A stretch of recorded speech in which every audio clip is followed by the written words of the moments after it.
Welcome back to the Relentless podcast, where I'm always trying to provide you with information, experts in their appropriate field, and stories that can help you live a relentless life, thriving in your physical, mental, and emotional well-being. And with each guest, they're always going to be offering, like I said, information either from a field that's needed for us to do that, or, as in today's episode, an individual that I have either met through my everyday life or come across through this amazing network that we have in social media and group think that we have. It's a wonderful thing. It can be anyway. And that is how I came across LeeAnn. LeeAnn, welcome to the podcast. Hi, thank you so much for having me. I'm excited to be here. I love your topic. Yeah. We actually met in a networking group through Facebook. Mm-hmm. And, for those who don't know, I'm a massage therapist, a licensed massage and bodywork therapist. So the whole health paradigm is my shtick. That's what I'm always talking about and learning about and sharing about. And I also turned 47 this year. Congrats. Thank you. So, with what I do and what I'm always learning and sharing with my clients, of course, menopause came up on my radar. And we're going to talk about menopause, midlife. We're going to talk about being an entrepreneur. We're going to be talking about traveling, doing new things, all of that rolled up in today's episode. So just to give a little background of my introduction into this first topic, which is midlife and menopause, like I said, as a body worker, I have a very interesting view of the world through my clients' experience. And I learn so much through what they tell me, what I see and feel in their health story and their health paradigm. And so, of course, I've been doing this for a long time, and I've seen some of my clients before, during, and after this transition. So watching them go through it, I'm like, well, I need to start reading up and studying on that, because I had not at this point had any symptoms. I'll tell you more of my story later. But so I started looking, and, the first thing I do is go to the experts. So I found a couple people online, 3 practicing OBGYNs and an endocrinologist that I thought was a middle of the road information and had their hands on people. That's really important to me, not just to be an intellectual. Right. So I started following them and reading the comments under their comment section. And I was like, oh my goodness. Because I've gone through a lot with my own health and earned my way to a healthy body and mind. And I just got to the point after reading some of these comments of like, am I just screwed? Is this it? That's what it feels like, So I'm like, I had to literally take a break from listening to them and reading the comments, because I am my emotional state stays very high. I'm very active, all that stuff. Yeah. And my husband was like, something's different with you the past couple of days. And I'm like super... for the first time, like, is this out of my control, Wow. Yeah. And I've also, my personal experience, tried to not take medications unless absolutely necessary, because I was so sick as a child. Of course, the biggest topic that comes to mind when you're talking about midlife and menopause is hormone therapy. Yeah. That's what I'm going to call it. There seems to be like they're dropping the R now. There's something new every day. Right. So how I came to meet you, all of that to say, I was looking for people and stories that may have done it a different way, or may have used a different combo of things to have an end result that aligned more with my idea of how I wanted to live and be. Yeah. So I just put it out there in the group that we were in. If anyone had been or currently transitioning through this phase, or have transitioned fully and chose not to go on hormone therapy. And that's how you came across my radar. So I'm 47. Do you mind telling everyone how old you are? Not at all. I'm 56. Looking back in your health paradigm, what kind of led you into the decision to not take advantage of hormone therapy? Yeah. Well, I have a similar viewpoint in the sense of I really just don't like to take medications that I don't need to take, right? I'm very much about listening to, and this is because of years of not doing this, but listening to my body, understanding that anytime I'm in pain or discomfort or something is shifting, then instead of thinking, well, let me just pop a pill and I'll fix it or make it go away, instead saying, what is my body telling me? And how can I pay attention to this and how can I love it in a different way? That's been a lifelong journey in many ways. My kind of intro to menopause had a really abrupt beginning because of that philosophy, because I had been on hormonal birth control since I was 16. So for more than 30 years. And I one day was like, I don't like taking drugs. I've been on this forever. And I had asked doctors over the years, I've been on this forever. Is this good for me? Is it okay? And the doctors were always very, don't you like knowing when your period is? No big deal. Oh, it is this. And they were so blasé about it. And at the time, I was not a good health advocate for myself. And so I kind of said, okay, well, they're the doctor. And so at one point I was like, I've just been on birth control for too long. I don't need it. I'm not worried about getting pregnant. I'm not, I don't have a partner. I'll just go off. And because they have been so blasé about it, I just stopped. I didn't think it'd be a big deal. And what I learned was, holy smokes, that's a big deal to have been feeding my body essentially hormones for 30 years and then just to stop at cold turkey. So that kind of started some perimenopause syndrome symptoms that, started some hot flashes, that started this whole cocktail of things that you typically hear about when you hear about menopause. And then I read the book Beyond the Pill.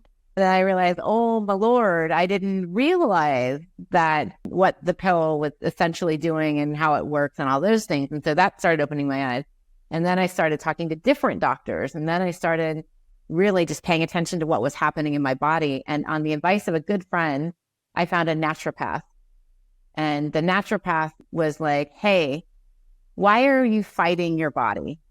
I had also, by the way, in between gone to and found one doctor who I thought we were aligned, and she was giving me the hormones. So I did the one round of the pellets. You can see me pointing to my butt. Yeah. Yep. I know. I feel it every day. So I did a round of that, and she had me also on estrogen, and those had effects. And when I found the naturopath, I just liked her approach, because her approach was, this is a natural process that your body is going through. Why fight it? Why replace the things that are gone if you don't necessarily need to? Some people need to, whatever. But for you, maybe we can just find some supplements that will help the symptoms become less egregious and less aggressive, and let you support your body in this transition instead of kind of fighting it and trying to take back what's gone. And I just like that approach so much better. It felt more aligned with me, and it felt like, I'm getting older. It's menopause.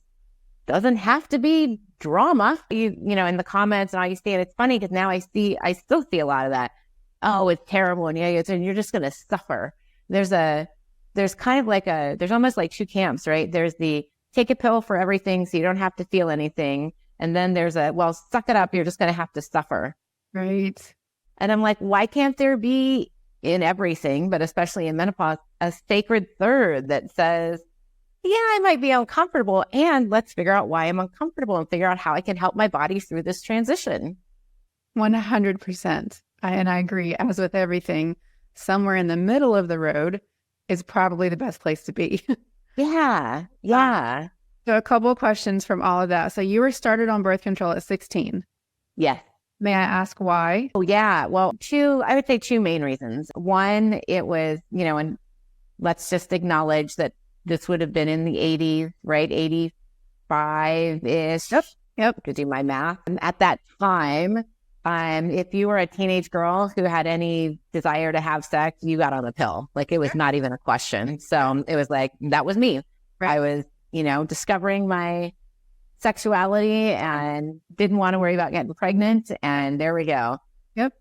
Added to that, the big sale of the time was that idea of, and then you'll know when your periods are, and they won't be as bad, which after reading Beyond the Pill, I now realize too, man, I was sold my whole life on this, buffet of symptoms that have to come along with your period that also don't necessarily have to happen and are indicative of hormonal imbalances or things that you could do to I could have could have been nurturing my body my entire life instead of just sucking it up and saying, well, I guess I'm on my period, so I'm just going to have bad cramp. Did you happen to see recently, I think it was Washington Post came out with kind of like a hit piece on professionals and individuals that were offering another way of birth control, which is, watching your cycle and temperature, different things. But they came out with this big, masses of women are coming off birth control due to misinformation, is what they're dubbing it. So they pulled out, and not only did they say that, they politicized it and said right-wing people are pushing women to come off birth control.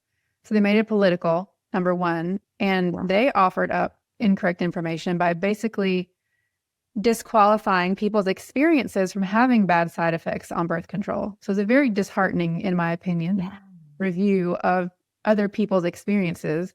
But then another prominent doctor, similar to Dr. Brighton, came out, and she has a book called Your Brain on Birth Control. Oh. She was like, no one's saying not to use it, because there's an absolute, and we're very grateful for the way to use it appropriately, but also it comes with these things. It may come with these things. And that was always my question, because I personally, I was married at 21, which is very, very young. And I was on it for a little bit, but I did not feel good on it. So I came off very quickly because, going back to my experience, I don't like medication. I didn't want to have to be tied to it. Yeah. So she's offering up information about what happens when you are on it for those 3 decades. And then that's what I started connecting, is what happens to the female brain and the female body that is on this substance for 3 decades or more, and then enters menopause. Yeah. Because that's not being asked. Like, what is your body and brain like when you present into that state? Right. If you cycled naturally, but that's a whole nother conversation. Yeah. So you started on 16 for the regular reason, which is an acceptable reason. During those 3 decades that you were on it, when you would go get refills or have your checkups, were you ever offered up, hey, how's this working for you? Are you having any side effects from it? Or any information other than, here's your refill? It would be, when I get my annual, OBGYN, it would always be like, are you having any problems? Right. So it's problem focused, right? Like, and it's like, well, I'm not having any problems, right? I haven't gotten pregnant from it. And, my period is regular, like clockwork. So it's like, no, that's not a problem. But I think and that's part of why I stayed on it so long, because the medical establishment and the doctors that I trusted and was going to were so like, great, if you're not having a problem, we don't need to look at it. And there's this other layer of, but should I really be on it? And what is the long-term effect of me being on it? And does this really make sense for my body? And those are the questions that nobody was asking or talking about, because it was just like, you're not having a problem, check. All right, let's, do the PAP and see if you've got cancer. And beyond that, then, we're out. Not yet. Anyway. Not yet. Yeah. Yeah. Well, that's one of the big things that I try to get people to understand is health is not the absence of sickness or disease. It's the ability to recover once you go through them, because they're gone. And how long is an episode of the thing, and how exacerbated are the symptoms? So moving into that time period when you decided to take yourself off birth control, and then you found the naturopathic doctor, did they do blood work and actually get your fingerprint or footprint of where all your numbers were, that what led her to then help your body and support it in the way that was necessary for you? Yeah. They both. So I had kind of like the in-between, and then I had the woman who I still consult with, the naturopath. And yeah, we did a lot of blood work to like look at the levels, look at what was happening. And then with the naturopath, we really looked at, okay, let's try these supplements that are all, natural and plant-based. And, let's try that for 30, 60, 90 days. Let's see how you feel, what happens. And then we'll do more blood work. And so it was a nice balance, the scientific part, and then me also getting much more in tune with my body and how do I feel, and does this support me in having less hot flashes and all those things. And I will say, once I started working with her, menopause was a breeze. Unintended, right?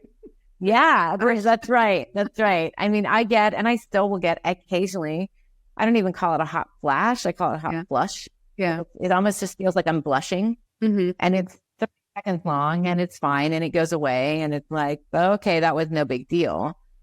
I mean, that even happens in life when you're not in menopause. That's my thing. Like, do we expect to come to this big event in life and not have any like felt sensory experiences? Because looking back, and you can go on any Facebook group, everybody's talking about it all the time.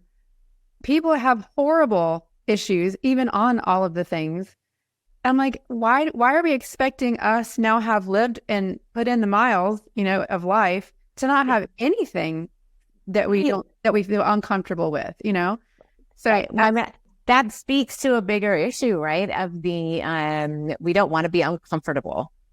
And, one of my mentors has a great saying, he's like, people will go to the doctor to get the pill so they can stop feeling the pain and be able to go back to the thing that caused the pain in the first place, because they're masking it with the drug. And it's like, and we do that in life. Like, I don't want to feel this, so make it so I don't have to feel that anymore. And we do it through pills, we do it through stopping relationships, we do it through not having uncomfortable conversations, we do it through, going left instead of right. Like, we do it through eating, the cake instead of the avocado, which I do a lot, but whatever. Yeah. But it's because we don't like being uncomfortable. Another thing is, one of the worst things that could happen to you is for your symptom to go away and you had nothing to do with earning that new feeling. Right. And understanding what, it's interesting. I worked with one of my mentors for a long time around this idea of instead of fighting the pain, I don't know if I'm going to describe this scenario the right way, but there's a scene is it Little Miss Sunshine? There's a scene where there's a kind of the troubled kid and he's sitting off to the side, like they're on the side of the road and he's gone down the hill and he's sitting there and he's just like, and, the parents and the people are, they're like, come on, move, and they're kind of yelling at him, like, you need to do this, you need to do, and he's just sitting there. And then the girl protagonist in the movie goes over and she just sits and just puts her arm around him. And she doesn't say anything, and she just is with him. And my mentor used that as the example of, I was having at the time pain in my knee. I had a tweaked meniscus, and I was very like I can't run and I can't do this, and what is this? And I don't, kind of like, I don't deserve this. I didn't do anything wrong. Like, and I was kind of fighting. And he's like, what if instead of fighting this and trying to fix it, you just were with it? And you said, what do you need? What are you trying to tell me? And ever since then, anytime I have some sort of ache or pain or whatever, I kind of go, okay, what are you trying to tell me? What is it? What do you need? What do you need? Okay, I love you. I'm here. What do you need? And invariably, it'll be like, oh, I need to adjust this activity. I need to take more magnesium. I need to stretch more. I need to adjust my shoes. I need to try a different activity. Like, your body is telling you all this information, but we so often just want to get through it or over it instead of understanding it. Exactly what a symptom is there for. It's it's the only way your body can communicate to you that there is a So if we shut that down, then we lose communication and we end up with a bomb later, where there was a little chink in the armor. We shut the system down, there becomes a bomb later. Exactly. So it's kind of like I'm saying, like, hormone therapy is like the cure-all, is what it seems like. But then another thing that promoted me to start looking at this is I would have clients not having listened to anything I said or what they needed to be doing during the week or with strengthening and losing muscle mass left and right. They would go on hormone therapy because they're just promised it's this cure-all for pain and, joint issues. And they would feel really good for a few weeks, probably because they had an uptick of hormones, obviously. But if you've earned, bad posture over the last 30 years. That's not going to be done away with a pill. So now I'm starting to see providers say, well, it takes a while for these things to work. But with your experience as well. So you go to this doctor that has a more holistic approach and supporting the body, and as in not covering symptoms, vitamins and minerals, different things that are truly building blocks of cellular, healing. So what was that journey like? How long did it take? What did you feel like? Did you see effects in your sleeping patterns? Do you remember that little time frame before things regulated? Yeah. Well, I feel like it probably took us, I would say probably 6 months to get the kind of like final cocktail together, which we would make minor adjustments after that. But I would feel about 6 months to try to just pay attention. And it was a pretty easy process, right? It was like, I feel better when I do this. I don't feel as good when I do this. I feel like, this one helped and, et cetera. And the thing that was always going in the back of my head was, am I going to have to be now am I going to be on supplements instead of drugs for the rest of my life? Am I swapping one for the other? And as recently as, when did I start doing it? It's probably been a good 6 months now. I kind of ended up tapering myself off of everything. So I've been fully in menopause for 2, maybe 3 years now. And so I kind of, we had the cocktail and we made some adjustments and we made some more adjustments. And then finally at one point I was like, I'm going to just see what happens if I taper off. And then now I just take vitamin D, B12 and vitamin C, and that's it. Yep. And that's been really great. Because the other thing I focused on this when COVID happened. Instead of freaking out like a lot of people did, I said, how do I become more vital? How do I honor my body and get my body stronger so that in the face of, I'm rarely sick. I've had the flu one time in my entire life. And that was before, it was 2019, November 2019. So right before COVID happened. But it was like, how do I, in the face of this thing, make it so that even if I get it, I'll be fine? And the first place I looked was sleep. And so, because I sleep, it's that foundational element, it makes everything better, everything better. And so when I focused in on that, it just made a difference in all of the markers and in all of the things. Well, you've pointed out one of the first building blocks into what I believe and science shows is the key things that keeps us healthy no matter what stage we go through. Because if you look back into history, we didn't have all of those things to help us along the way. And there were a lot of really, really old grandmas back then. We're now just living to 80 and 90, by the way. But when you start implementing standards for yourself that get your body, like you said, to where it's resilient and ready for anything, that to me is your biggest ROI in your health. So you focused on sleep, but I know your history a little bit. Another big thing that and you can tell us how this all started, because, you've run marathons. You've done an Ironman. I mean, come on. I would be like, I had asthma. That was one of my big things as a kid. Even though I'm super healthy now, I still have those, I always say my little asthma lungs. To me, that seems so daunting. So if I heard someone had done not just the half but the whole and finished the Ironman, I and most people would say, oh, well, I'm sure they were an athlete growing up, and it's pretty easy when you're already, when you've been training your whole life. And is that how that happened for you? No, and I'm glad you brought that up, because I'm going to bust some myths right now.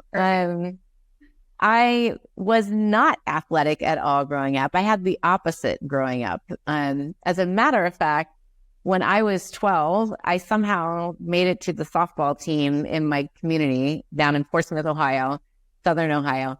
I don't know how I got on this team, by the way, but needed bodies. Yeah, they did. They 100% needed bodies. Yes. And on game days, I would get so nervous because I would worry that I wouldn't know what to do or whatever, that I would get stomach aches. And no one ever told me that that's nerves and it's okay and how to get through it. And so I quit the team because I was like, this hurts, this sucks, I can't play, I'm out. And nobody nobody ever shifted my brain about that. So I didn't do anything. In fact, I used to do, I would do like, I started later in like the 90s and the early 2000s, doing a little bit of like treadmill stuff or whatever. But I didn't run my first 2 miles until I was 40 years old. And prior to that, I used to say like, I don't run. I don't run unless someone's chasing me. And if he's cute, I stop. But then I met a woman who was like the first real person that I knew who would ever run a marathon. And I was kind of looking to shake up my exercise routine. And so I decided to sign up for this race called Urban Athlon, which is before the mud runs, but it was like, the monkey bars and the big tires and an obstacle course. Yes. And I always thought obstacle course sounded interesting, right? You go in between, you do different stuff. And so I convinced my friend to go with me. And she said, LeeAnn, you're going to have to run. And I was like, I think I can walk in between obstacles. And she goes, LeeAnn, it's an 11-mile course. And I was like, you're going to have to run. Like, I don't know how to run. She took me on my very first 2 miles ever. And then it was like, I didn't die. And I was like, and so then I hired a trainer and then she took me on a 3-mile run. And then it was just like building my confidence, building my thing. And so by the time I did the race, 11 miles with like 9 obstacles or something, when I crossed that finish line, I had such a different perception of myself that I was like, well, what else can I do? Half marathon isn't that much longer and there's no obstacles. That's easy. So it was like, boom, boom, stretch a little, stretch a little, stretch a little, stretch a little. So yeah. That's how I got started. Yeah. Yes. Yeah. It's just a little. I think sometimes we get so caught up in, and I know I see this with clients and just with population in general, we get so caught up in the like, well, what am I going to do? Am I going to be a marathoner or am I going to be an Ironman or am I going to do this? And that's too much. That's too much. That's too far. I'll never do that. First of all, if you decide you're never going to do or be something, then that's it. You never will do or be that.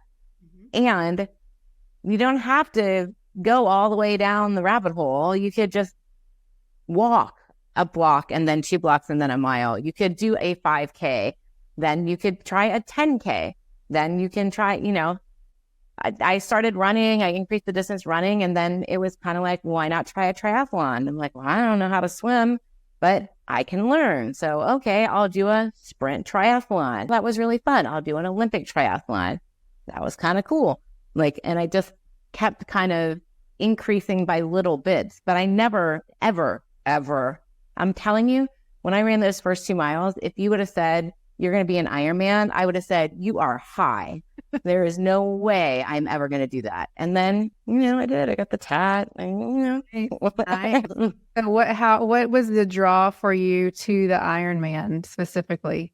Was it like, did you know someone that did it? So you're like, okay, I've got a personal connection there, or you're just like, I've come so far. I want to challenge myself. And that is like the ultimate.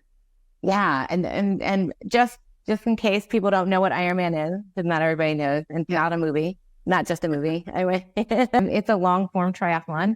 So it's a 2.4 mile swim, 112 mile bike, and then a full marathon, 26.2 mile run. That's a full iron. And you have 17 hours to do it.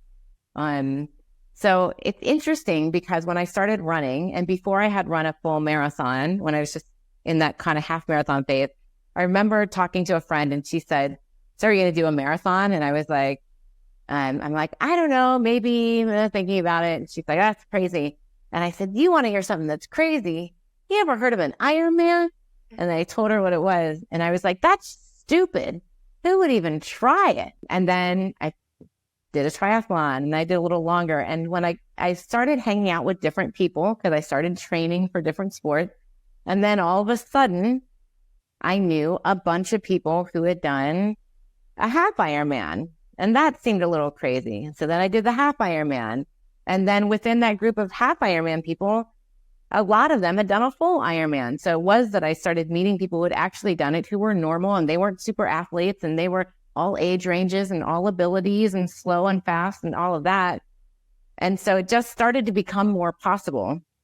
And then especially when I did that half Iron, because I remember I get emotional still thinking of that finish line, because it was so far away from what I thought was possible.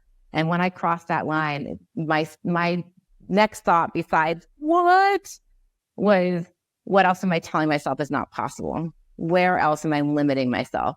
And so the Ironman was like the next logical step. And how old were you when you completed the Ironman? Well, think about this. At my first attempt at the full, I actually didn't finish. I did the whole swim, I did the whole bike, but I missed the bike cutoff by 15 minutes. And so, let's see, I was 40. So where are we at? 24, it was 2014, 56. So I was 46 in the first attempt, did not finish. And then I took a year off and I went back 2 years later. And when I was 48, I finished the Ironman. You are the people that make my heart say that. I knew I liked you as soon as we started talking online, seeing your stuff online. First of all, I can see it in your eyes and in your smile.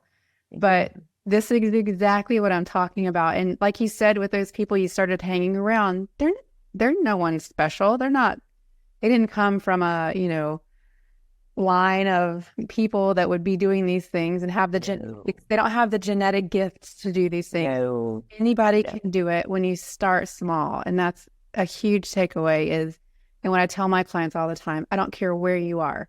This sounds really horrible, but if you're on this side of the dirt, we can make improvement. 1,000% yes. 1,000% yes. Because it really, all of this, the health, the races, the everything, a lot of the cornerstone of it, and also with entrepreneurship is your mindset, which I think is the cornerstone to everything in life.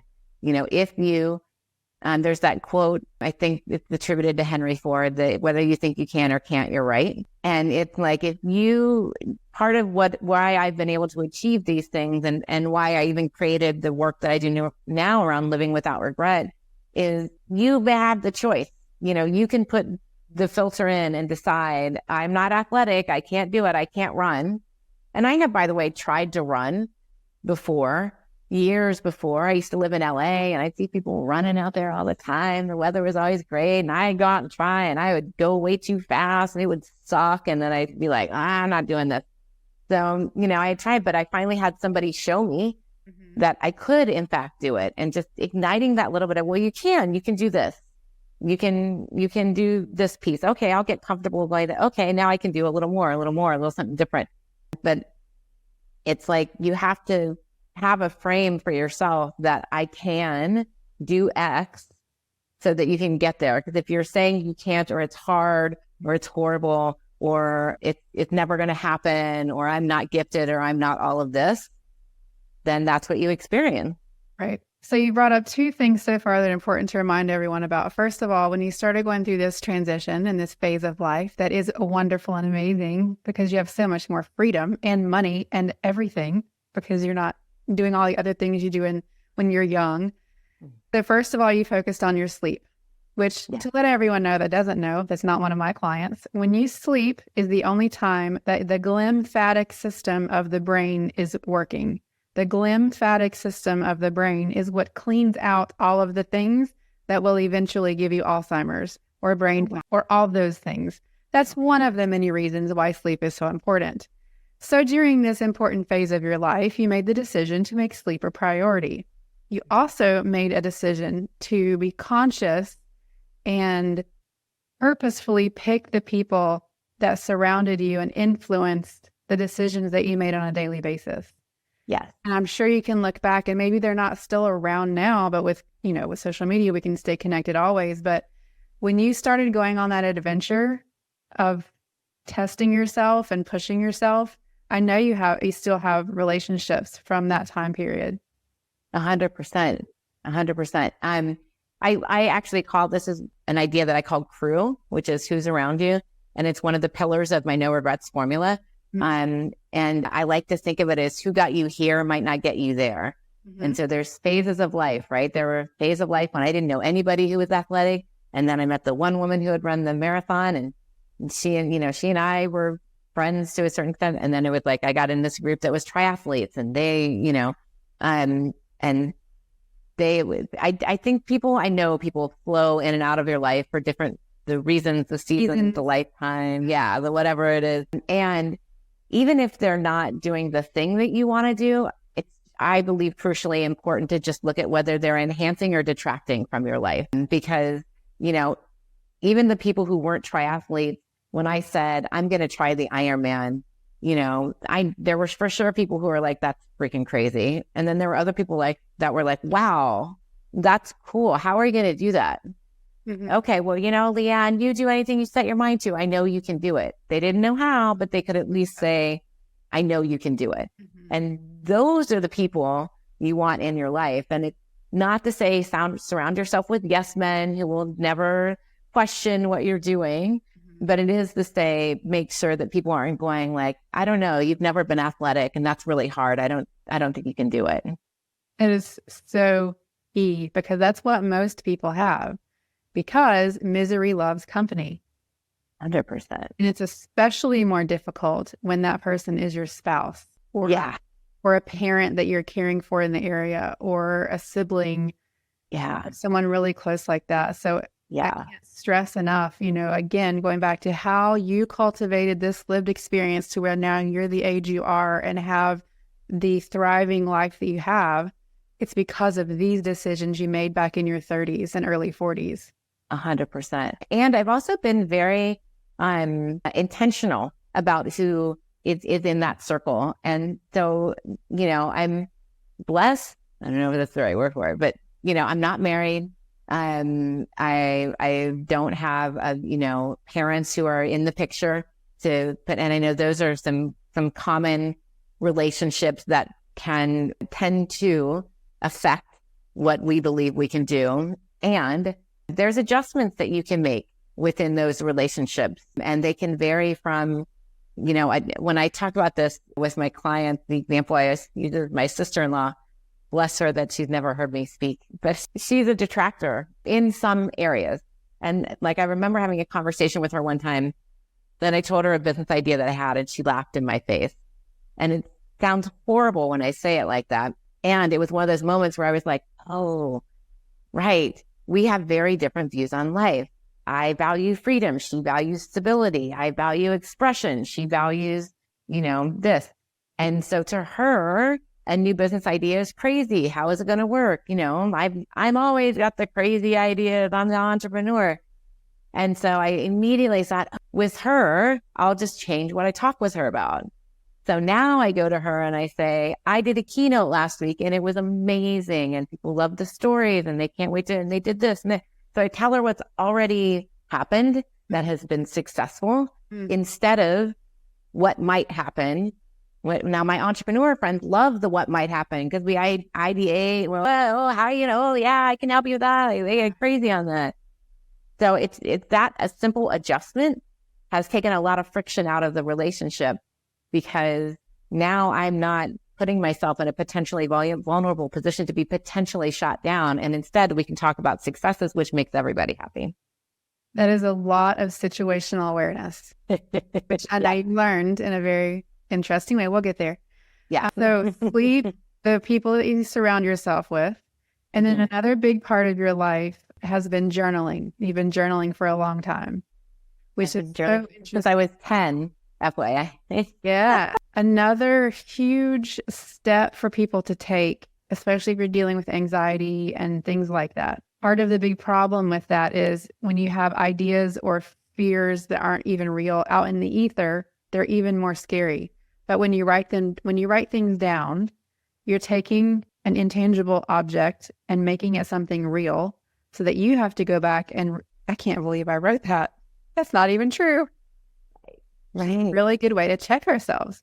So how did you at 10, don't tell us the whole story, but you had, you just had this desire to write?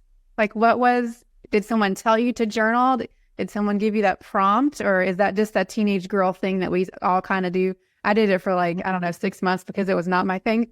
Yeah, that's a great question. I've never even thought about that. What prompted me to initially to start? I do think that at the time, being 10, it would be the late 70s. And I felt like, at least in whatever world I was in, it felt like, dear diary, it felt like something that you just kind of did. And looking back from my perspective now, I think part of it was I wasn't connected to, I mean, I had friends and I had best friends, but I didn't have a strong family relationship. And I think there was a part of me that knew it was important to capture life and kind of wanted a confidant. And it was like my own, I could write to myself and no one was going to read it. No one was going to judge it. No one was going to say anything. And I could just write whatever I wanted and it was mine. And I think that was part of me clinging to a little bit of the world that I could control. Absolutely.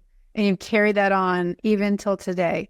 Even till today. There's pockets. There's a couple of years in high school where I didn't write, and I really wish I would have, because there was, and I think the reason I didn't was because things were so tumultuous that like I couldn't even bear to try to get it on things. But otherwise, now I fairly religiously, about once a week, write.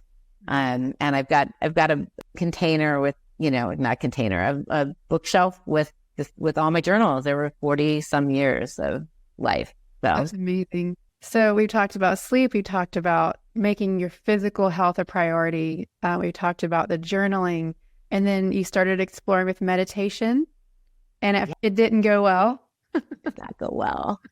I used to always, it's so funny because meditation is very, especially in the coach or the spiritual world, it's very, what the top people do who are successful, it's what you should do. And I felt like there was a lot of shoulds around it.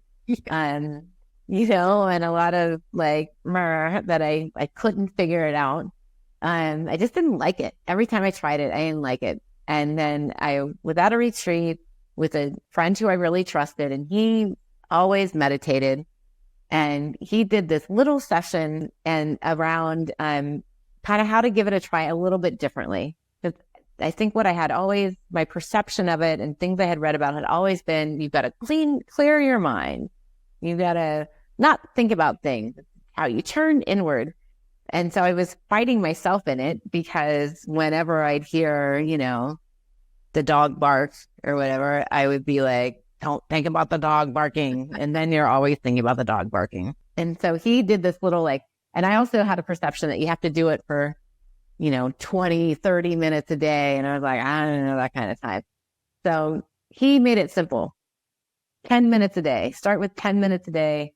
And if something creeps into your mind, follow it. And don't resist it. Just follow it. Wow, I wonder if that must be Susie's dog across the street. Yeah, I love that little dog. Okay. And it's like, and then you can come back, and then something else happened. It was like that little bit of permission made it like, okay. And then the other thing I did, because then I had to find the time. So I committed that day to a 30-minute stretch of 10 minutes a day. And prior to that, I always had snoozed in the morning. Just one, but I had snoozed, which is 9 minutes long. And so I said, all right, I'm going to lose the snooze, and I'm just going to get up on the first alarm, and that'll be my 10. That'll be my 10 minutes in the morning. So I don't have to change anything else about my morning. And that 30-day commitment ended up being, I can't even remember the exact count. My Insight timer got a little off, but it was more than 1,400 days in a row. Wow. And now I still meditate. I did it this morning. Now I still meditate every morning. I love it. Which goes into your morning practice. Yeah. Yes. So once again, we come back to intentionally setting healthy boundaries for yourself. And you are in the connection world. That's what you do for a living and what you do for people in your job. So the tendency would be, as soon as you open the eyes in the morning and feet hit the ground, what's on tap for the day? Yeah. But you learned, like, if I want longevity in this, I've got to start a certain kind of way. So tell us about your morning routine. Yeah, I am very ritualistic and very protective about my morning routine, because I like a couple of reasons. One is, I've learned I need to take care of me first, because if I don't take care of me, then I don't have me for anybody else. It's the airplane idea, right? Put my mask on first before anybody else. The other thing is, it just feels good if I take care of me first and I do my needs and I fill my cup, and then it's like, okay, bring it on, world. I can deal with you now because I'm in a good space. So to that end, I get up now, no snooze. The real granular one is I drink a glass of lemon water to rehydrate myself. And then I meditate. Lately I've been doing a 20-minute, I know, Wayne Dyer meditation. I love Wayne Dyer. I really like that one. I play with different ones. I like to mix that up. And then I do a gratitude journal. So what am I thankful for? At least 5 things I'm thankful for in the morning. Then I pull a power thought card. And this deck I've had now. I realized the other day, I've been pulling from this thing for like 20 years. And so I just shuffle it around. It's a Louise Hay deck. And then I pull a card for the day. I do mullah beads, which is it looks like a rosary, 108. And so I just repeat a phrase. Often I repeat, it's fun, it's easy, it's light, something I want to kind of get in my head for the day. Then I go exercise. And then after I exercise, I'll do, shower, breakfast or whatever. Notice nowhere in there have I checked social media or email. I do not touch my email until around 9:30 after I've had breakfast and after I do my Wordle, when I start my business day, because I'm off and running. In fact, I don't even touch email really until more like 10 or 10:30, because I've even started my first hour in my business. I call it my power hour, and I do something for me in my business instead of email, because once I get an email, then client demands and this and that and the other and everything coming for my time. And I want to use that hour. I'm so fresh and I'm ready and creative. I write my weekly email, or I look for speaking gigs, or I write marketing materials, or I do something that will, again, serve the me of my business. Because then I'm ready to deal with everything else. I love it. And the first thing I'm going to hear is all the moms, and I'm a mom, I have 2 children. There's no way I will never have my mornings to myself. That's not the point. The point is to set aside the time or the procedural aspect of it, which could look like for you at night when your husband is there, you say, I'm taking 30 or 45 minutes, whatever it is. I'm going to take a bath. I'm going to set out all my clothes for the next day. Yeah. You work. I'm going to set out my bag that I need to take with me. Yeah. That you mentally go to bed with zero doubt about how your morning's going to go, because the kids are going to do their own thing anyway.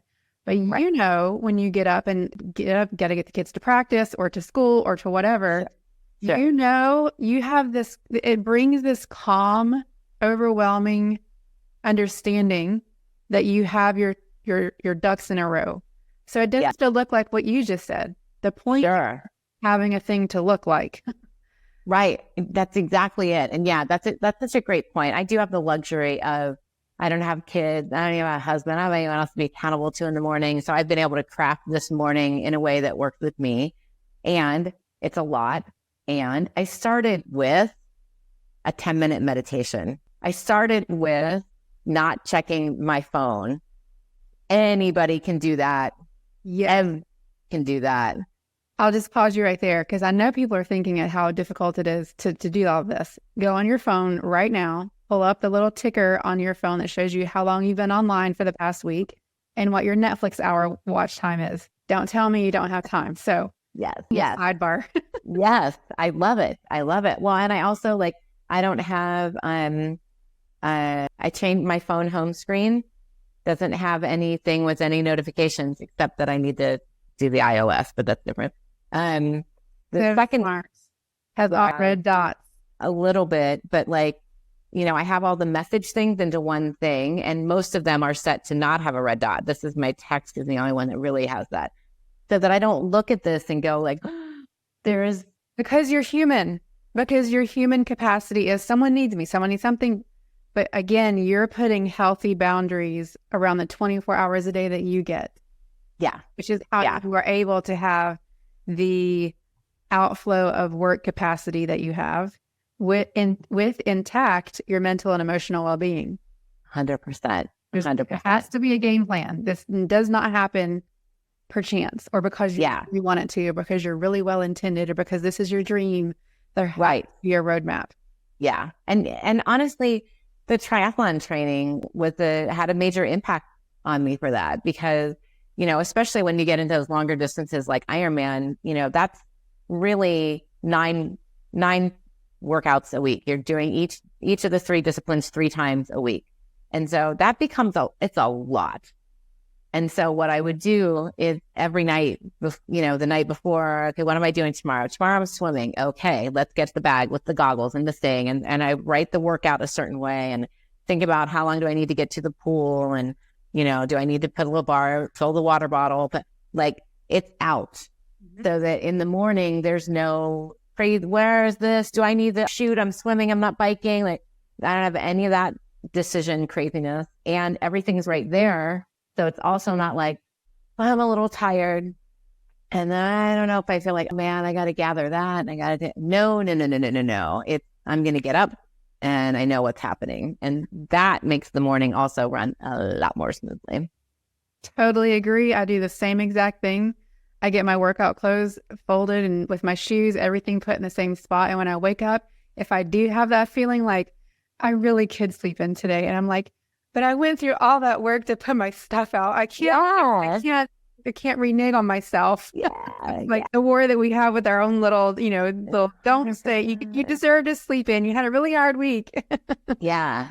What? And it also gets to that point of being discerning, right? Like the why behind it. Am I, there are some mornings where I'm like, I kind of feel like I'm coming down with something. I haven't had enough good sleep.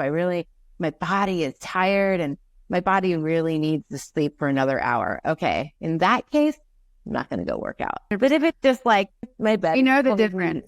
We know the difference. I don't really get it. If it's like, and then get your ass up and get going. That's exactly what I tell my clients. When you've had a death in the family, when you have a child that's having a disorder flare up, that is the time you scale back the activity load. Yeah. And you don't even go work out.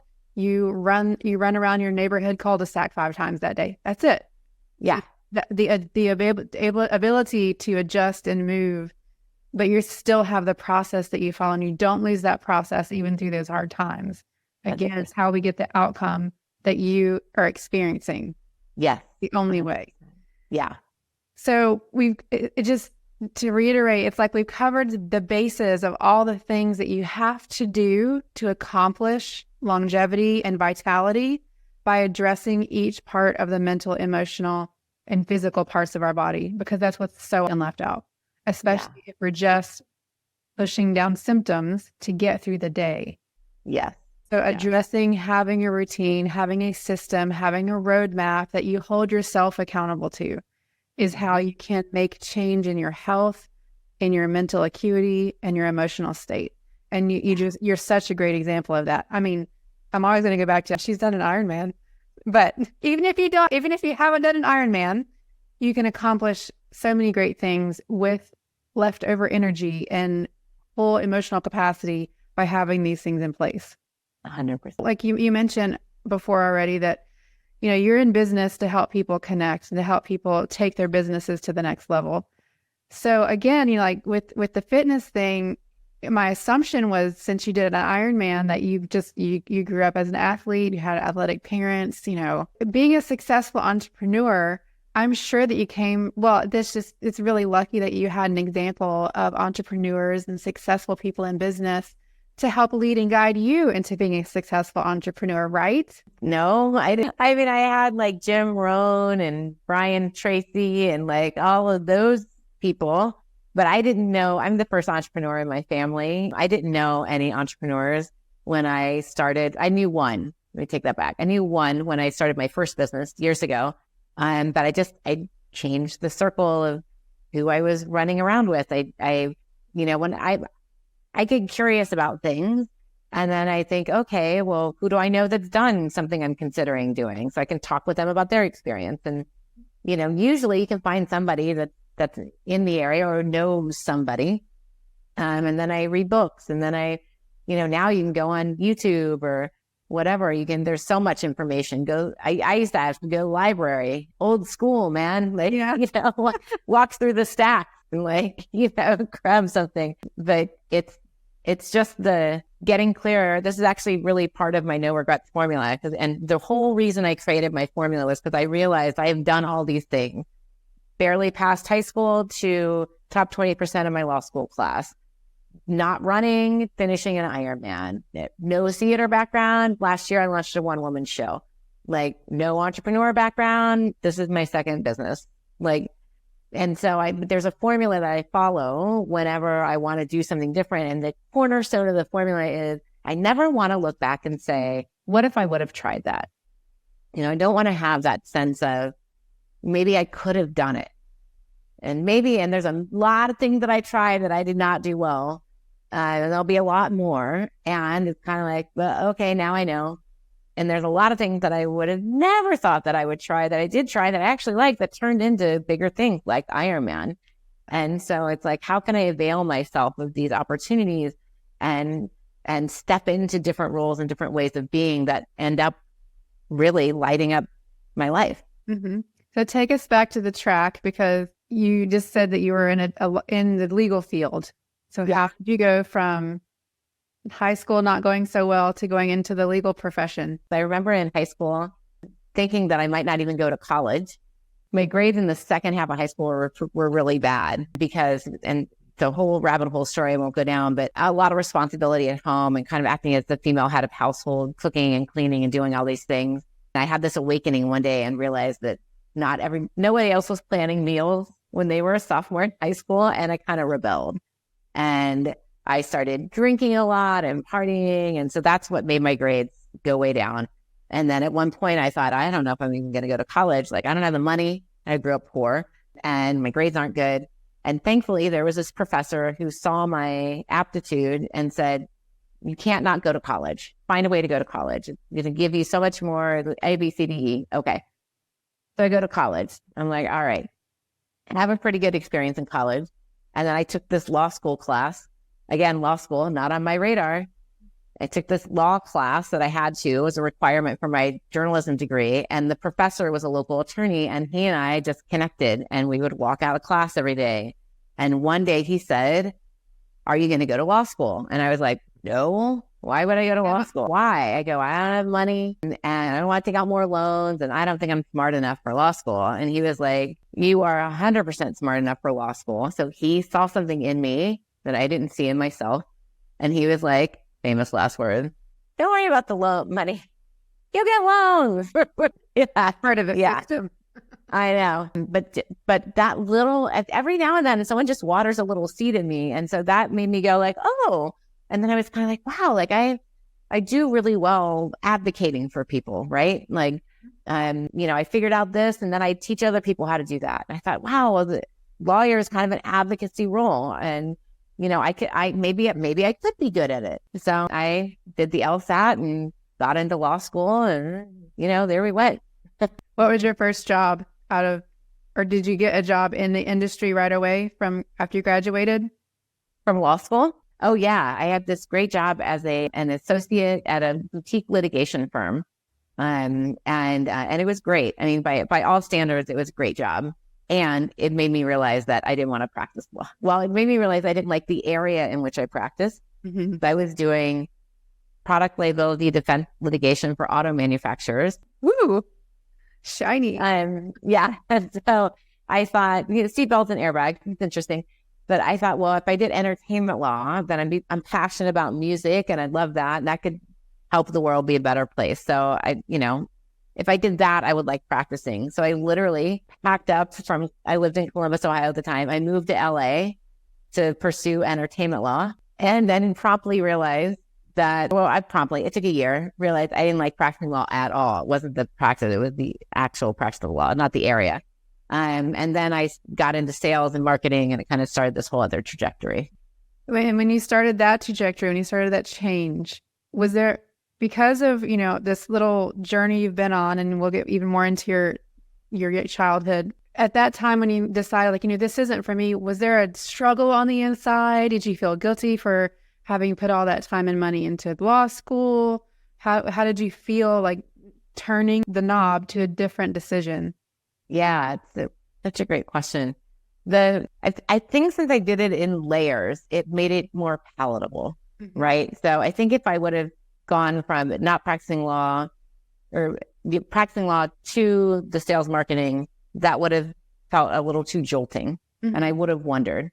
But going from I'm in Columbus doing product liability law to I'm going to move to LA to pursue entertainment law was like, that's what got me out there. And then the big that I had that really just helped me decide not to practice law was I was making $15 an hour as a receptionist at my friend's office and having way more fun doing that than I had in the last couple of years practicing law. And I was like, and then I took these like temp jobs as like a paralegal, in-house, or I kind of was doing the odd job because you'll notice a theme here, did not pass the California bar the first time I took it. And so I had to take, I couldn't take lawyer jobs. I'd take these kind of like, in the area job. But by the time I did pass it the second time, that's when I had the job like, ooh, I just really don't like practicing. And that became oh snap, what do I do? And that was hard. I'm not going to lie. It was a little like, God, I spent all this time, all this money. I still owe the loans, but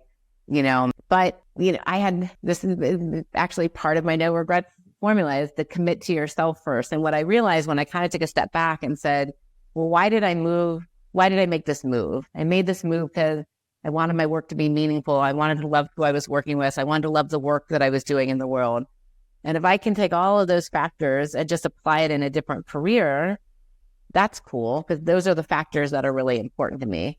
And I've never been too tied, thankfully, to identity and to like, well, I'm a lawyer. I got to be a lawyer. And I'm like, well, that was interesting. And part of the stepping stone that you need to get to the place where you ended up wanting to be.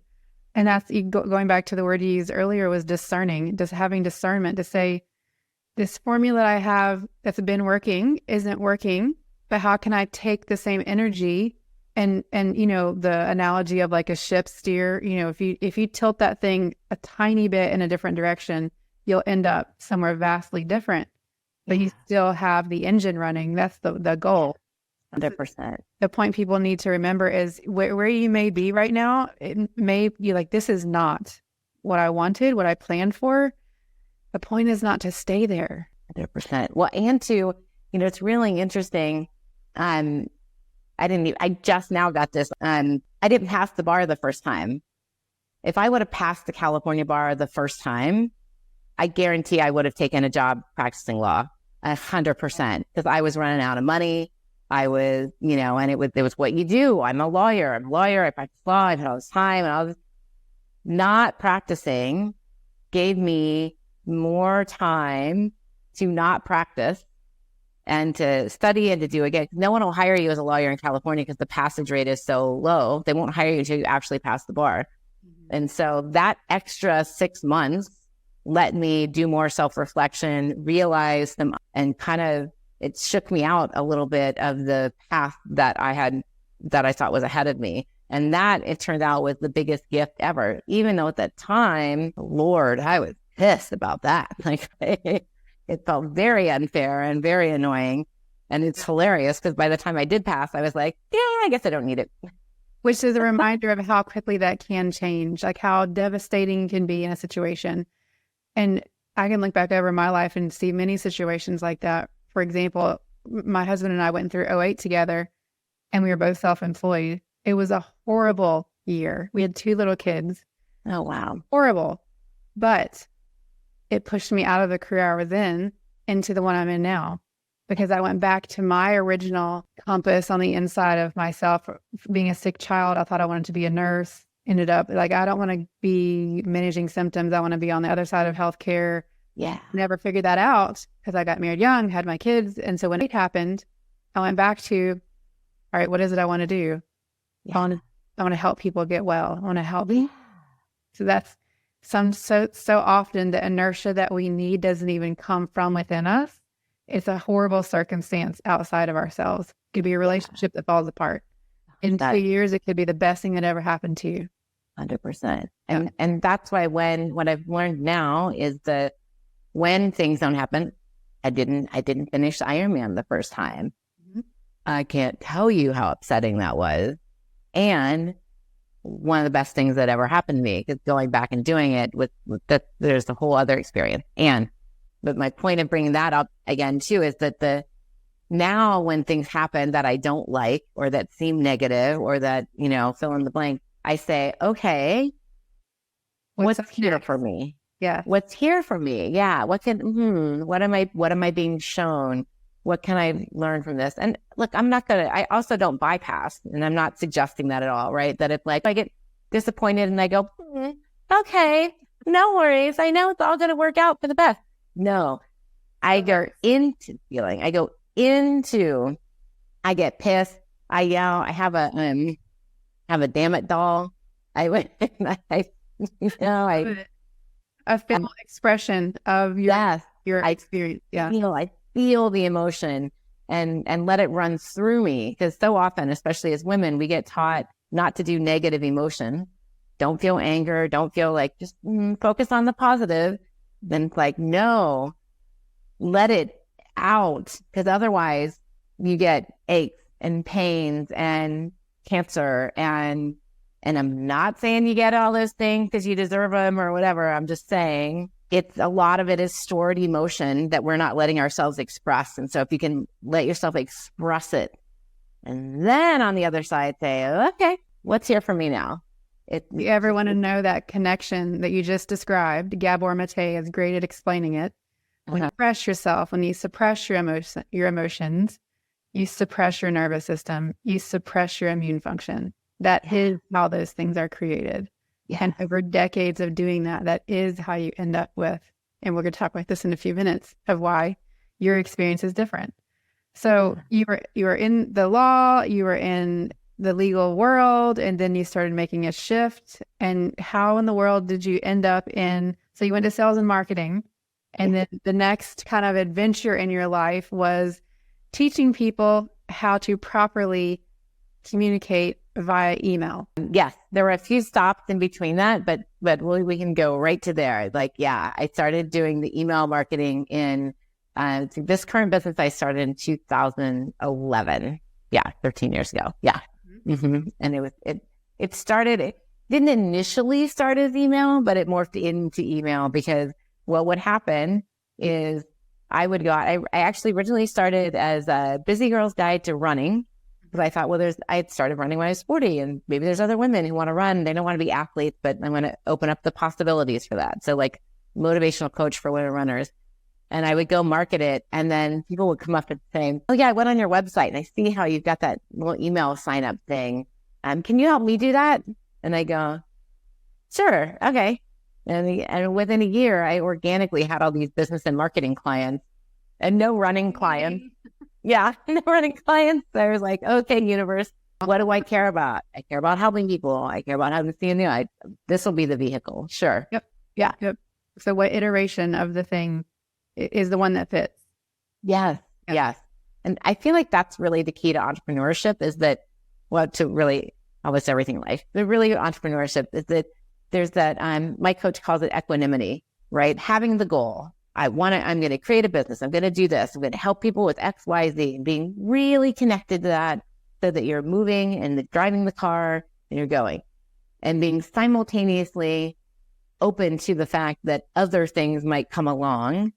And as long as you're not doing the shiny object syndrome, like I'll do that tomorrow, I'll do that tomorrow, I'll do that. That can be a recipe for disaster. But if you're like, hey, after a year of this not working, but this other naturally working, okay, I can make that shift. And then, you're off on a different way. And it's interesting being in the entrepreneur community in the business owner world. I've lived here. I grew up in the area that I'm in the Carolinas, but just since we've been business owners, I know people that have had 15 different businesses in the past 10 years. That's a little shiny object, but I also know people that they were doing a thing and that over time it didn't work. They made some hard decisions, maybe lost some money. I don't know. And then picked a different thing, put all their energy there, and they're off to the races and living a fulfilled, happy, and earning a good income, which is not a bad thing. Not a bad thing. Yeah. So after going through the email campaign, with your transitions, it's all about curating and educating and bringing people along. You practice what you preach because you, in your first, I think it was your first time you wanted to hire a coach you couldn't afford it, but you made it happen. Tell us about that. Yeah, it's actually the coach that I still work with. I don't know if you can see on my initial. She gives a star. She calls herself Superstar Activator. So she gives a star for every year that you've been with her, and I have 10 stars. That's awesome. Which, by the way, is a nice thing to give to your client. I have a lot of pride around it. I actually met her shortly after that first failed Ironman attempt. Mm-hmm. And I was in a dark space because I had spent the last year all this energy into the Ironman, feeling guilty when I'm training because I feel like I'm ignoring my business. When I'm in my business, I feel guilty that I'm not training. And so but I thought, well, at least I'll get this damn medal at the end and it'll all be worth it. And then I didn't even get that. And so now I had a business on life support and no medal. And it was like, what the hell am I doing with myself? And so I saw her speak and I went and talked with her, and she had this 3-day weekend coming up. It was like, I'd been praying, like, I need somebody to help me put all this together and just help me with my business, not cookie cutter, but me and my talent. Mm-hmm. And when I met her, I was like, she's the one. And so I had a conversation and she invited me to this weekend that was down in Miami. And I was like, I don't have any money. I'm like, nothing. And she said, okay, well, let's brainstorm some ways you could raise the money. We had a conversation and it was really magical because within 72 hours of that conversation, I had the money for the retreat. Like, it had just come through. And then I went to her retreat and I barely made it there. And I told myself, don't buy anything. Like, because I knew she'd probably make some offer for a year longer. And I was like, just, take all you can get. And then, you can come back later to join her. And she made the offer and I went up to her at the break and I was like, I'm in. Like, it's like, I didn't know how, but I followed my gut. I had that feeling of like, I will regret this if I don't do it. And also, more importantly, I felt that connection with her, that she was the right person to help me. And I'd experienced it in that 3 days. And then I just knew that she cared. It wasn't a cookie cutter. There's all these reasons, but it was like, she's my person to help me. And 10 years later, I'm still with her, and because she's grown and evolved and changed and evolved, but she doesn't. That's helped me grow and evolve and change. And really, she keeps raising the standard, and I keep joining. And then the people who are in it, it's been a magical experience. I love that. I love that so much. And so currently, you are, because part of what you were doing was you were helping people build events, run the events, build their database. Yes. And that was a big part of what you did. Do you still do that? I don't. I actually did virtual summits was the model, and part of the email model that I taught, and is a way to build your email list. And I sold that business last year. So that's fun from an entrepreneur standpoint, that literally I sold like my Thing you built. My thing I built like out of my head that I practiced and honed and refined. And then I was able to sell it to someone. So that's amazing. Now, everyone has to hear, since you're in sales marketing world, they have to hear the very first thing you ever sold. The logistics. Yeah. How did you find that story? Oh my gosh. You are really good.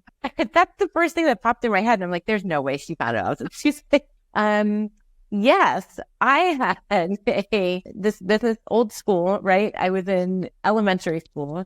And back in the day at the pharmacy, they used to have these little vials flavored, I guess they're oils. They were oils, flavored oils, cinnamon, peppermint, wintergreen, whatever.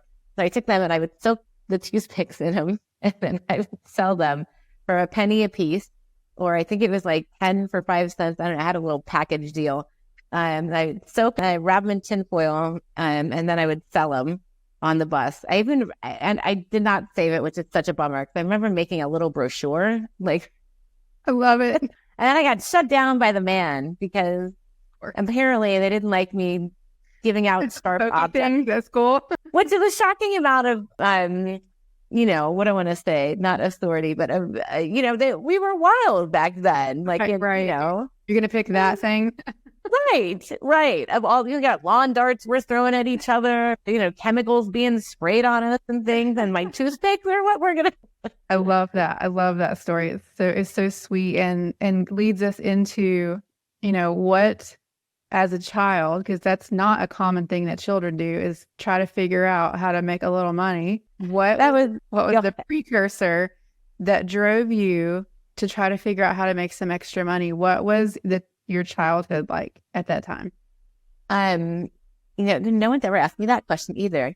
It was pure necessity is the mother of invention. There's that quote. And I needed money. I mean, I grew up poor in Southern Ohio. My dad was an alcoholic. My mom was bipolar.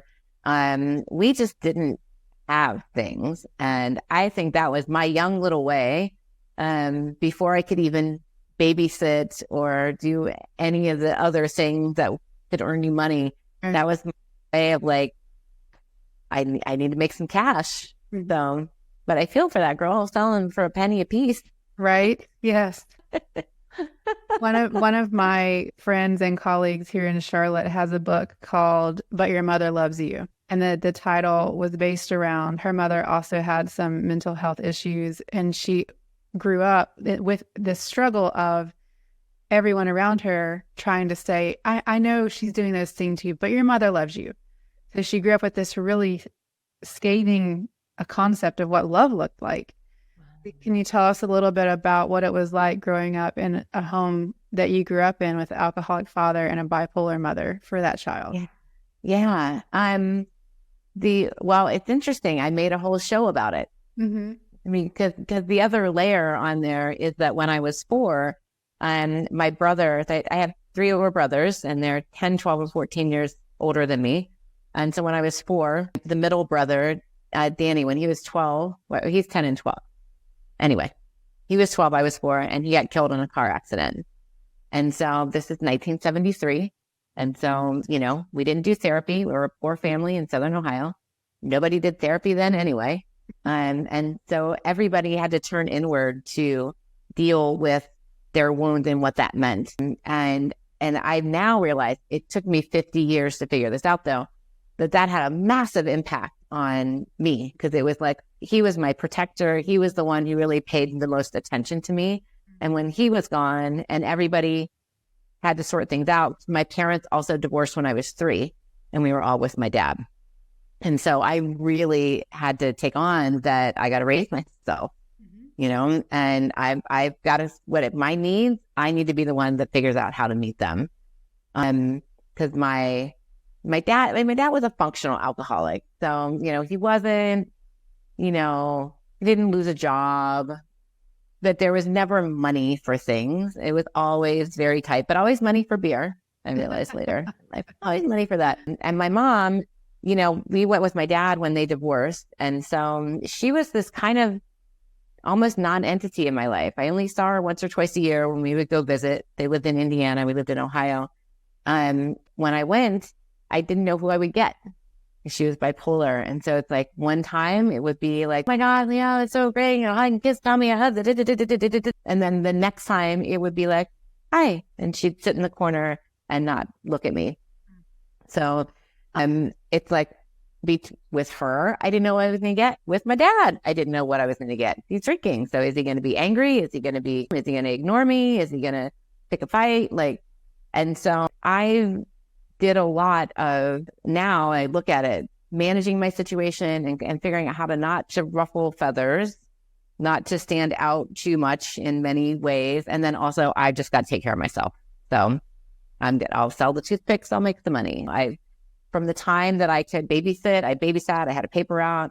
Then I was, got a W-2 job. Then I worked at the mall. I have been figuring out a way to cover my needs for a long, long time. Very inspiring how you chose to allow that story to play out. Have you ever taken your ACE score? Do you know what that is? No, I don't know what that is. You may have heard of it, the Adverse Childhood Events score. No. So, well, you probably will check off all the boxes, and this is going to be interesting for you to hear, because the ACE score is a predictor of whether or not, as a woman, you will have an autoimmune disease in your older age. Oh, Okay. So Correct. a higher score on that is predictive. Having these, yes. I'm going to bet that I am a unicorn.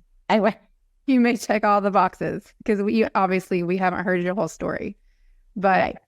But this is just, coming full circle back to the beginning of this conversation, because if you take the ingredients that makes your soup mixture you and put them in a different person that makes a couple different decisions, you don't have the lived experience that you have. Yeah. And that's the goal that I try to get people to understand is it doesn't matter. It does matter, but the ingredients that makes the soup mixture of you have the control of what that end product is. And that's what you've done with your life is you've taken all of these experiences and you've made space for, some of the words that you kept using were formula, curious, play, discerning.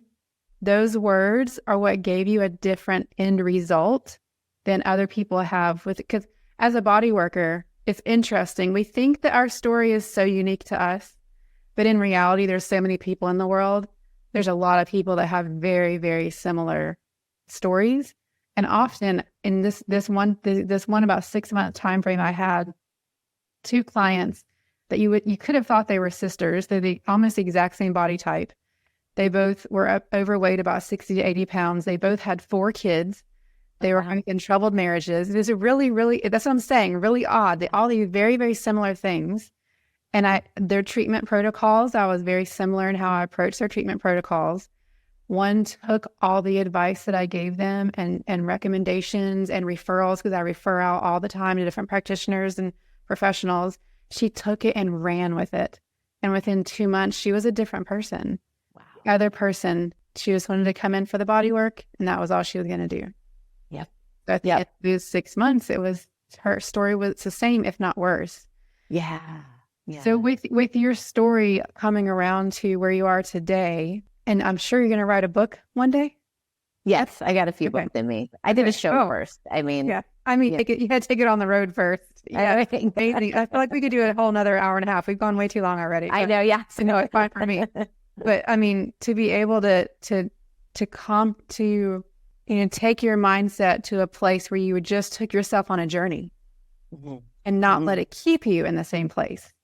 Because the journey is what made your expression of who you are today so different. You probably wouldn't have it any other way, right? Of course. I mean, I'm so grateful. I am. And I'm not just saying that like I'm grateful for the past that, no, I'm deeply grateful. I did notice this earlier in life that there were lessons that I learned and there were things that I took on because of my upbringing that some people never do, or that some people have a lifetime of pain trying to sort out. And I got those things early. And I wouldn't trade that. I wouldn't trade the resiliency that I have, the knowledge that, I even see it in, not so much in clients, but a little bit sometimes in clients of people who like, I can't do this because of that, or, XYZ circumstance happened. And I'm like, well, who says that? And I noticed that I just naturally, but I've culled my skill at, I can take care of myself in any situation, in anything, in whatever you want to throw at me, I'll be fine. And having that at a really deep level allows me to show up in a much different way than even my younger self did. My younger self did not have that. So I've culled it over time. But my younger self was insecure and worried about things. And there was a time when I had asthma attacks and panic attacks and irritable bowel syndrome and, these other things that was a lot of anxiety. But it's like I figured out how to say, like, this is not the life I want to be living. How do I live a different life? And I learned this, and then I learned that, and then I tried this, and then I tried that. And I've just been very open to figuring that out along the way. And I really, really believe that everybody has that power. Everybody, whether you take it, a different story, but everybody has the power to change what their life is unfolding like. In the fitness world, we call that getting in the reps. There's Mm-hmm. nothing magic about it. There's nothing special about me or you. Nope. I know you love comedy as well. It's getting up on stage and sucking and being a tourist, but getting back up the next night. Back up on stage. That's right. Exactly right. That is the magic sauce. That's the magic. Yeah. And I started, that kind of started, part of that pendulum swing for me was the going to California, right? So I'm really, it's again, great that I followed that instinct to go there, because I remember when I ended up taking the sales job, I got into sales and marketing, and the owner of that company was very much into personal development. And so he was the one who turned me on to with Nightingale Conant. They had the catalog, and I got the tapes of Anthony Robbins, and I read Awaken the Giant Within and the Brian Tracy tapes. And, you know, you spend a lot of time in your car in Southern California. And so I would just pop those tapes in, because he suggested that as a way to expand your mind instead of listening to the radio, you know, or now we'd listen to a podcast, but these are the cassette version of podcasts, basically. And so that really started me to like awaken and say like, okay, wait, I've got more power than I realized that I did, and start to really hone it. And I've been on a journey with that ever since. Did you ever go to therapy? Mm-hmm. Okay. Yeah. What age were you when you went to therapy? I went to therapy in the late 90s, the mid 90s. Wait, graduated law school in 94. I was thinking it was like 94, 95. So where's my Lord, 30 years. So mid to late 20s. And I did it because when my grandmother passed, so my grandmother, my mom's mother, was very impactful on my life.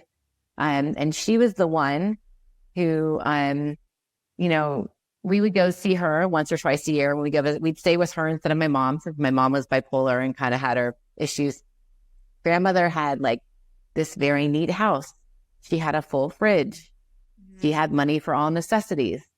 She, as my brother said, taught us we didn't need to live our lives in chaos.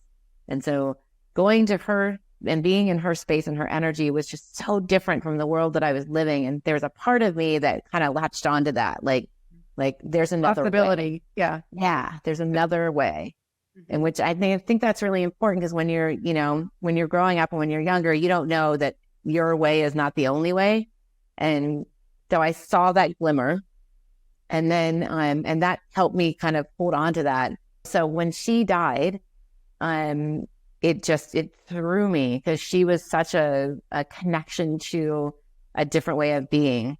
And that threw me into a depression. And then I had a friend who I was starting to have some anxiety attacks, and my friend suggested that I go see a therapist. And I remember the point of our very beginning of the conversation, she said, "Do you want to go on antidepressant?" I can't remember what. And I said, no. And she said, "You'll progress a lot more quickly if you do the medication route. It'll be, you know, a month or two or whatever, instead of 6 months or whatever." And I said, "I'll take the 6 months. Like, I would rather just earn it, do the process than mask it." I don't know how I knew how to do that. Like, I don't know how I knew. It's the underlying theme that you have of the discernment. And as a child, being able to look at I have this very similar story, looking out and seeing, okay, if that person did it, I can do it. Maybe not now, but I can.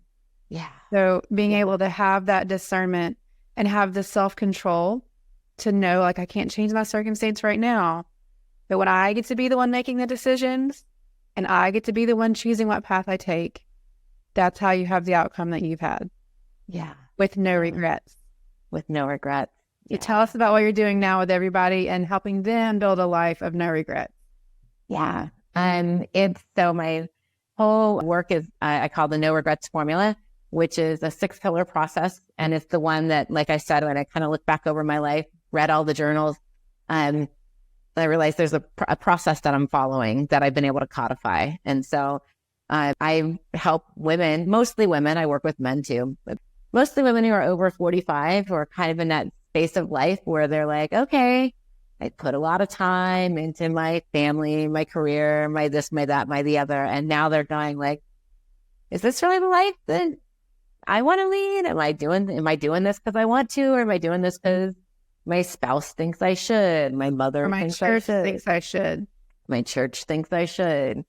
And so they're at that question point. And part of what I help them look at is, first of all, releasing any past regret they have over actions taken or not taken. And then also like, how do we start living for you now? And how do we just tune into making sure that you're doing what you really want to do? And it can be as big as an Ironman or climbing Kilimanjaro or whatever. And it can be as, I don't want to say small, it can be as other as being the best mother you can be, being the best coach you can be, being the best spouse you can be, being whatever. It doesn't have to be this earth-shattering, I'm going to leave my life kind of thing. It could just be that little shift that, but approaching it from a different way and from a different filter that helps you do it. So I work one-on-one. I have a no regrets, no limits weekend. That's like a 3-day process where we really focus in on who you've been, where you are, where you want to go, and we create a nice 90-day plan for getting there. And then I have an ongoing program as well. So amazing. Now you're in Chicago, correct? yes. Is that 3-day weekend in person, or is it like a? It's virtual, so Okay. you get to do it from anywhere. Yeah. Love it. That's awesome. Yeah. Last question. So you mentioned that you don't have any children, you don't have a partner right now. We've been talking about being curious, being playful. I have words down here like, I think you're just a vagabond, you're a wanderer, you have this free spirit, and this your freedom is very important to you. Is there a potential in your life for a partner in crime? Yeah. I would love that. Actually, tonight I'm going to a singles event, so we'll see. I love it. But I would love, I've always wanted that and held space for it in different ways. And I'm a big believer that it happens when it's going to happen, right? If there's nothing else I've learned in the world, it's that there's a better plan, and whatever I think my timing needs to be, I need to just give that up and let the universe orchestrate its magic in its timing. So yeah. When you find that right person, they will tell you they've been looking for forever and that they are very, very blessed to have you. So what events do you have coming up, or is the 3-day thing, and the coaching's always available, correct? Or do you have a time frame on the no limit, no regrets? Yeah. So the one-on-one coaching, I can start that at any time. The no regrets, no limits weekend, the next one is in May. And then the one after that is in September. So I do them 3 times a year. And I often, if somebody's like kind of in between, we can do some one-on-one work in addition to this 3-day. I'm pretty flexible with that. So I love it. Yeah. Is there anything else you would like to leave us with? Any word of encouragement for all of us ladies going through this midlife transition? And let us know how exciting it can be. And well, it's interesting. I turned 56 in December, and this birthday has hit me a little harder than the others. Mm-hmm. And I've been talking with friends, and I've come to the fact that since it's a 6, it's a little closer to the next 0. Yeah. And that feels a little different. And I know we can do anything at any time. And there's so many people that, reality. But I have that feeling of the runway ahead is shorter than the one behind. And I just this week talked to a client who gave me this great framework that I'm going to share with you guys because it really lit me up. She said, LeeAnn, when your battery on your phone is at 45%, you don't freak out. You go, I got 45% left. And I was like, snap, you're right. Like, I don't worry till it's down to like 5%. Right. Like 56, whatever. Okay. I'm burning it both ends. I'm burning it right. And now I have the confidence and the resources and the processes and the tools in my toolbox to deal with things I had never dealt with before, to experience life in a new way and to have much richer experiences than I've had in the past. So let's go, man. 100%. Well, I'm so thankful that you spent a little bit of time with me today and you shared your story with everyone. And like I said, you're just a shining example of where you can take your life, and just a few little decisions here and there make a totally different outcome than what they could be. And go take your ACE score. I'd love to know what it is. I know. I totally wrote that down. I'm very curious about that. Again, thank you so much for your time. I hope you have a great event tonight. And we look forward to seeing all the wonderful things you're going to do in the future. And for your next book or for your first book release, we'll, of course, be sharing all of that information. But again, thank you, LeeAnn, so much. Thank you. This has been fun. I appreciate it. Great night.